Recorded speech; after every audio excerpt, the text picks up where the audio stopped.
para los estados límite último, yo defino las situaciones de diseño y calculo las fuerzas ahí. Compruebo que las secciones admiten esas tensiones y ahí he acabado mi comprobación. Para los estados límite de servicio, defino las situaciones con los coeficientes de seguridad que sean, o que no suele haber, calculo las deformaciones y compruebo que esas deformaciones son menores que los valores límite que me dice la normativa. Si todo se cumple, entonces la estructura es suficientemente fiable. Y si no se cumple, no lo es. Y punto, no hay más. ¿Cuántas situaciones hay que comprobar? Pues en general, todas las que dice la norma. Por lo tanto, si la norma del hormigón tiene 1000 páginas, hay que cumplir las comprobaciones que salen a las 1000 páginas. Ni una, ni dos, ni tres, ni cuatro, ni siete. Todas. Hay que cumplirlo todo. Algunas de las comprobaciones ya nos dice la misma norma. Esta comprobación solo se aplica a piezas pretensadas. Fuera. Esta comprobación solo se aplica cuando hay control reducido. Fuera. Etcétera, ¿no? Entonces, pero hay muchas comprobaciones. Las armaduras tienen que estar a menos de 1,25 tamaño máximo del árido. ¿Y esa comprobación cuál es? ¿Es más importante? No, es una más. Y vas sumando comprobaciones y comprobaciones y comprobaciones y comprobaciones y comprobaciones hasta que se den todas. Para cada una de las situaciones de diseño. Por eso el ordenador tarda 3/4 de hora calculando un edificio. Incluso hoy con los ordenadores que hay y discos SSD. Porque tiene que hacer matrices de 8000 por 8000 o de 8 millones por 8 millones y resolver más.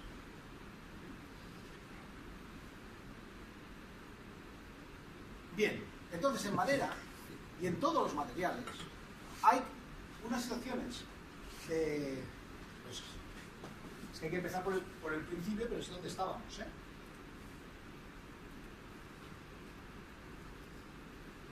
Cuando yo he dicho aquí situaciones en estado límite último, ya lo ponen aquí. Las situaciones de diseño que hay que comprobar son las persistentes o transitorias, y de esta manera. ¿Veis? Las extraordinarias, y de esta manera. Y las de sismo, y de esta manera. No son estas o estas o estas.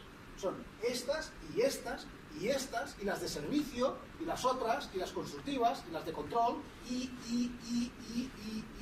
todo. No lo calculas, lo compruebas todo. ¿Me explico, no? O sea, pues por eso digo, las estructuras no se calculan. No es verdad que no se calculen, pero al final lo que haces es comprobarlas. Tú la predimensionas y a partir de ahí miras a ver si es posible una solución que cumpla todo, porque a veces no es posible con esas dimensiones o creciendo, no sé qué. A veces en zapatas, algunos programas le das al CIPE a calcular la zapata y es imposible encontrar la zapata para este pilar que cumpla todos los requisitos. Luego tú tienes que decir, a ver, ¿qué le ha pasado a este hombre para que ahora no me sepa encontrar la zapata de aquí, ¿no? Y miras a ver, pues a lo mejor has puesto un pilar ahí, te la combina y entonces se lía, o vete a saber, ¿eh? Pero a veces es que no se puede. Es que te sale un zapatón que no cabe, ¿no? Bien. Pues la situación de incendio es una de estas. Por cierto, espera, que vuelvo aquí un momento, no os mareo, no me miréis hasta que me haya parado, pues no miréis. Aquí, en situación de incendio, los coeficientes cambian. El coeficiente, es lo que hemos dicho antes, los coeficientes de seguridad pasan a ser 1. Los coeficientes de simultaneidad ya no son los 0, que es la de combinación, sino que es este, que es la de frecuente. Y para la acción principal y para las que no son principales, en lugar de usar la frecuente, usa la casi permanente. No, perdón, es que aquí no usa nada y aquí usa la frecuente, aquí usa la simultánea y aquí la casi permanente. Es decir, todo se reduce mucho en esa situación accidental. Y no solo eso, sino que si nos vamos antes, aquí, el coeficiente de seguridad del material para una situación extraordinaria es 1. O sea que lo que antes dividíamos por 1,3 o por 1,25, ahora lo vamos a dividir por 1. Y no solo eso, sino que el caso mod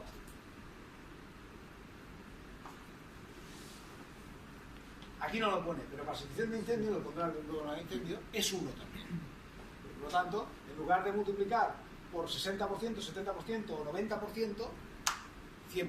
Claro, todo esto nos da una comprobación que es probable que funcione, sobre todo cuando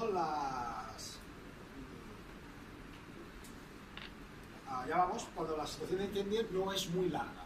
Es decir, cuando el tiempo de exposición al fuego es relativamente corto.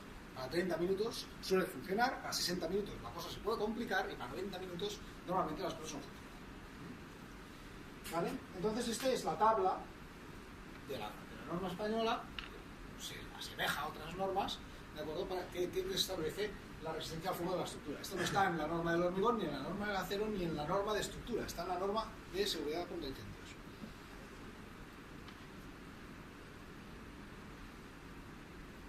Una cosa muy importante en esta norma, que suele ser bastante universal en el resto de normas del mundo, es la resistencia al fuego de la estructura ligera. Para una cubierta ligera suele haber una excepción en las normas. Tengas el uso que tengas, si la cubierta es ligera, se suele permitir que la estructura tenga una resistencia al fuego de 30 minutos. Siempre que, si esa estructura se cae, por ejemplo la cubierta de un polideportivo de una nave, no produzca, por ejemplo, por el efecto del impacto, el hundimiento del techo inmediatamente inferior. Pero, por ejemplo, en una nave industrial, que normalmente está el suelo sobre el terreno y la cubierta arriba, eso no va a producir el hundimiento de nada. Y por lo tanto, eso nos simplifica mucho la resistencia al fuego. Esto que el acero también es primordial. Si estás haciendo una estructura de acero y la tienes que proteger para 30 minutos, a lo mejor lo puedes proteger con una pintura y ya está. Cuando es una estructura de acero y tienes que proteger a 90 minutos, tienes que proyectar vermiculita o otro tipo de protección. En madera también es clave, porque, como os dije, la madera lo que hace el cálculo suele ser que calculamos qué madera se consume en el incendio para luego contar la que nos queda como una madera que realmente pueda funcionar. Y la comprobamos con todos los coeficientes que hemos dicho ahora. Si la cubierta es ligera, pues solo tenemos 30 minutos, lo que nos facilita mucho que esto funcione. Hay que vigilar, ya lo dije el otro día, con la esbeltez de los elementos. Luego aquí no lo hemos hecho todavía, ya lo haremos, hay que comprobar los elementos a pandeo.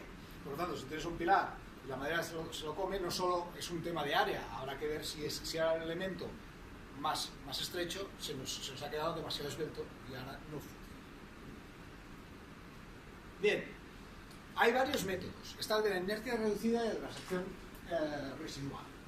Vamos a utilizar este, que es el más fácil de entender, y el otro, en el fondo, es lo mismo, pero bueno. Como están en varias normas, pues uno puede programar, que es lo que tengo yo en un Excel, por los dos, a ver cuál da mejor. Ya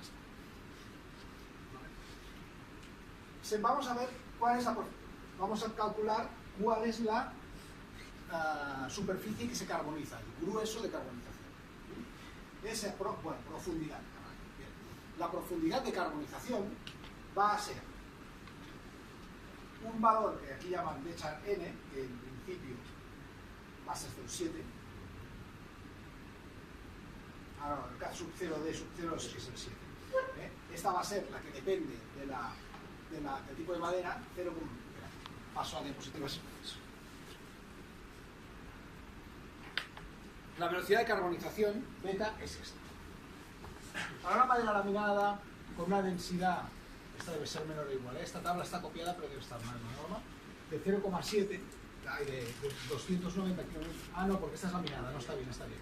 Laminada encolada con densidad característica mayor de 290 kilos en metro cúbico. El fuego se come 0,7 milímetros cada minuto. ¿Vale? 0,7 milímetros, muy poquito. Pero claro, esto cuando le das media hora, ya son 30 veces esto, que son 21. Esos son 2,1 centímetros a la media hora. Si la madera es maciza, va un poco más rápido, 0,8 milímetros. Si la madera es frondosa, maciza o laminada, 0,7. Y si la densidad de la frondosa es muy alta, entonces tarda más, le cuesta más quemar, 0,55. Mejor. ¿Vale? Si la madera es microlaminada, 0,7 también. Bien. Supongo que esto es una simplificación, porque si hay 16.000 tipos de madera, pues no sé si esto es si realmente es tan fácil clasificar las maderas en 5 tipos, ¿no? Es como, sería como clasificar la humanidad en 12 tipos, con Aries, Scorpio, estas cosas, ¿no? Solo hay 12 tipos de humanos, ¿no? Solo hay 5 tipos de madera. Parece un poco complicado, ¿eh? Pero por eso se tornó. ¿Perdona? No, solo quiero preguntar, todo esto de aquí está en la norma de los licencios del Código Técnico. Sí. Sí, todo esto, en principio, además, no sé si aquí lo he ido poniendo, pero más o menos te pongo la referencia de dónde estaba ya. Y no, pues aquí no lo he dicho, ¿eh? Ya. Este está en el de incendios, sí. ¿Vale? Pero también hay una... Sí, en el de incendio del código técnico, que sabéis que está descolgable desde la web, ¿sí? Esto lo sabéis. Sí. Pues hay unos anejos que te permiten calcular la resistencia al fuego de secciones de madera, hormigón y acero.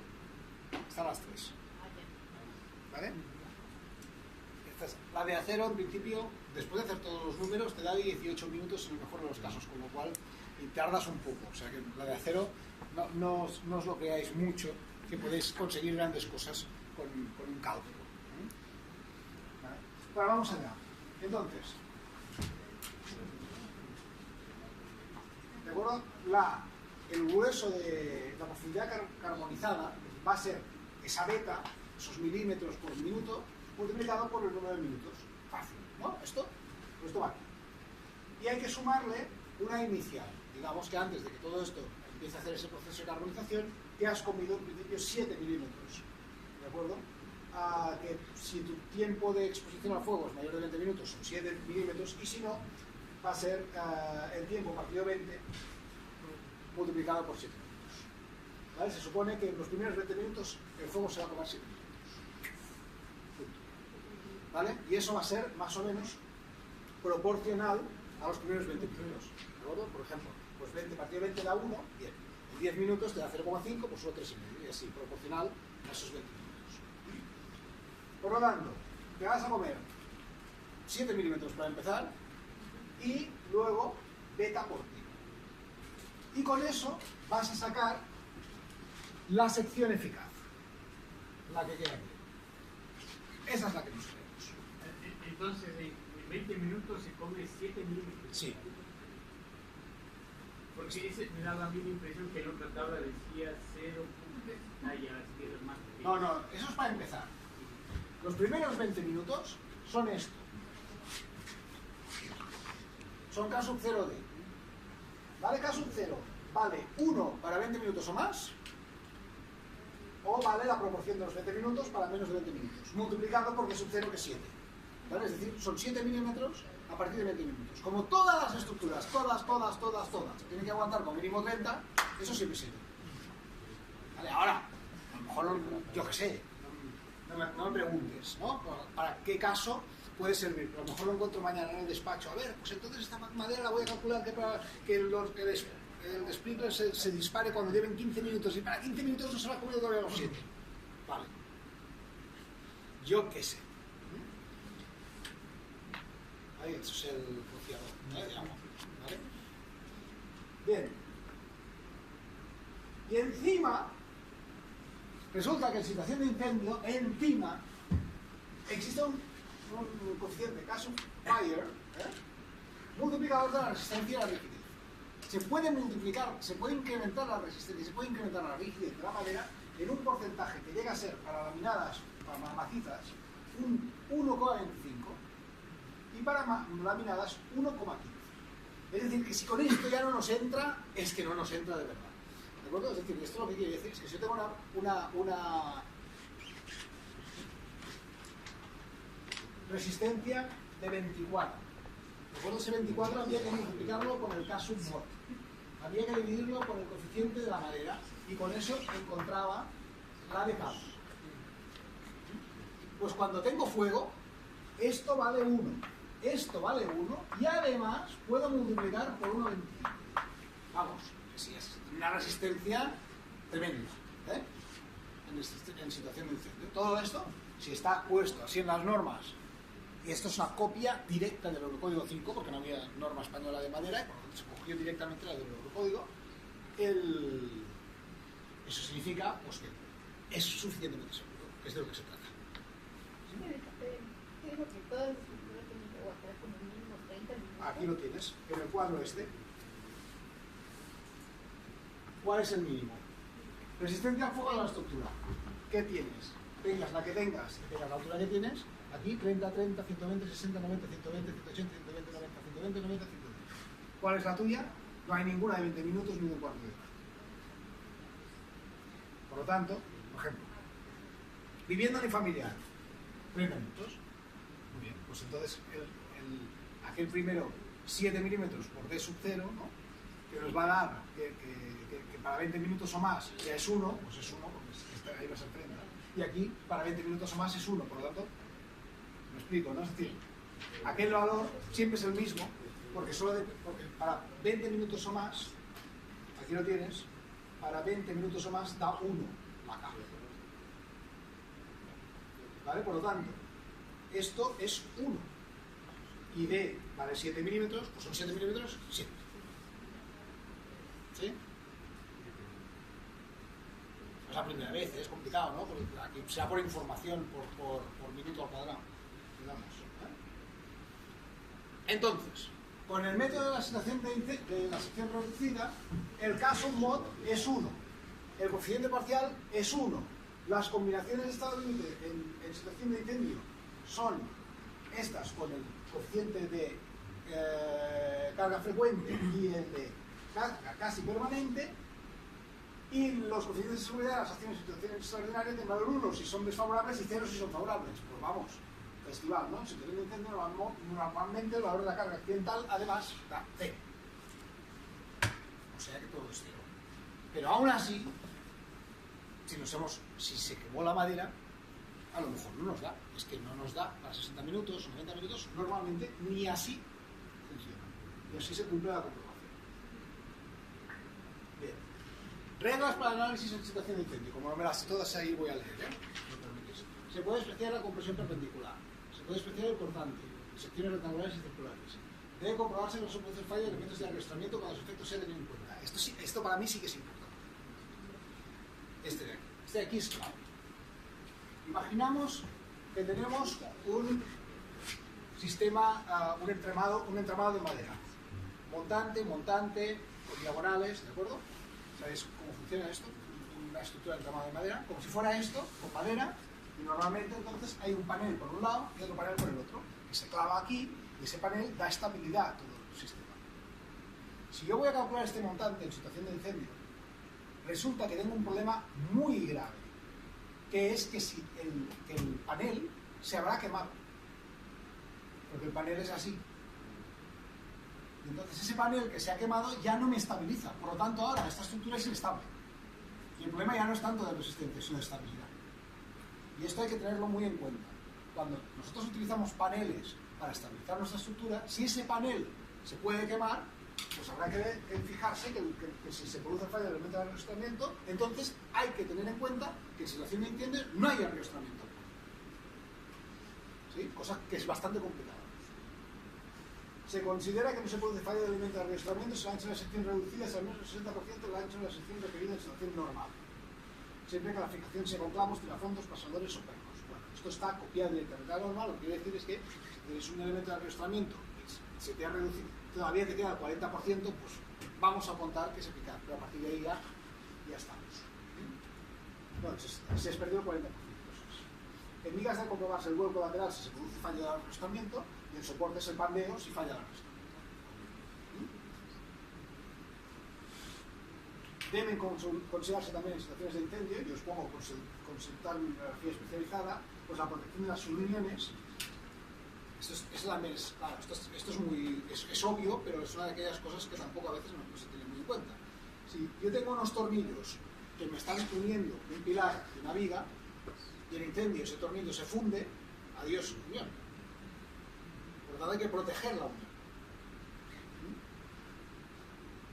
Se pueden analizar elementos de madera con protección ignífuga, o sea, puede haber capas de pintura que mejoren el comportamiento ante incendios o incluso que le den una protección de 30 minutos adicionales o 60.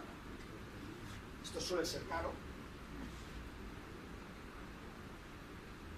Y bueno, y hay unas disposiciones constituidas para muros y forjados realizados con entramado para mejorar la sección de incendio. Bueno, principalmente es con cuántos pavos se clavan, de qué manera.